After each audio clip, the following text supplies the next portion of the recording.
So getting beyond that, I didn't grow up in a house with guns. I don't hunt. I personally abhor hunting. But I was given a gun by a friend when I was 21 to carry in my purse for self-defense, and I was taught how to use it. A couple of years ago, my parents and I went to a cafeteria in Texas on a bright sunny day. We weren't in a dark alley where we weren't supposed to be. And as you all know the story, this madman drove his truck through the window. And he began shooting. Well, immediately, my father and I got down on the floor and put the table up in front of us. And this guy kept shooting. And you're thinking, what could it be? Is it a robbery? That's the first thing that generally comes to mind. And he keeps shooting. It took me a good 45 seconds to realize that this man wasn't there to commit a robbery. He wasn't there for a hit. He was there to simply shoot as many people as he possibly could. Now, I'd like to make something clear. I hear all this talk about how many bullets can go in a clip. I've been there. I can tell you it doesn't matter. It takes 1 second to switch out a clip. You can have 1 bullet or 100 bullets. It doesn't matter, guys. I've been there. He goes, thump, thump, just like that. That's not enough time to rush a man. I promise you.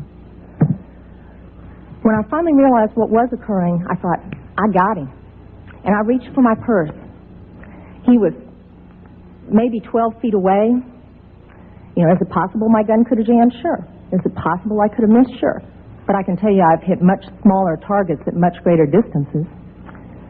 But then I realized that a couple of months earlier I had made the stupidest decision of my life. I took my gun out of my purse and left it in my car. Because as you well know, in the state of Texas, it's sometimes a felony offense to carry a gun in your purse. I can tell you that I'm not mad at the guy that did this. As he continued, it was obvious that he was a madman. My father, at that point, said, I've got to do something. I've got to do something. He's going to kill everybody in here. And he rushed the man. No way. This guy turned, shot him in the chest. He went down, was obviously mortally wounded. For whatever reason, that made the man change directions and go off to my left. Shortly thereafter, someone at the back of the restaurant broke out a window. When I saw what looked like an opportunity to escape, I turned around and I grabbed my mother by the shirt and I said, come on, we've got to run, we've got to get out of here. And then my feet grew wings and I was out the back window.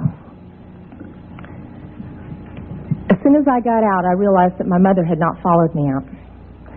And as I learned from the police officers, she had crawled over to where my father was and cradled him until the guy got back around to her, put the gun to her head. She looked up at him, put her head down, and he pulled the trigger. My parents had just had their 47th wedding anniversary. She wasn't going anywhere. As I mentioned, I'm not really mad at the guy that did this. And I'm certainly not mad at the guns that did this. They didn't walk in there by themselves and pull their own triggers.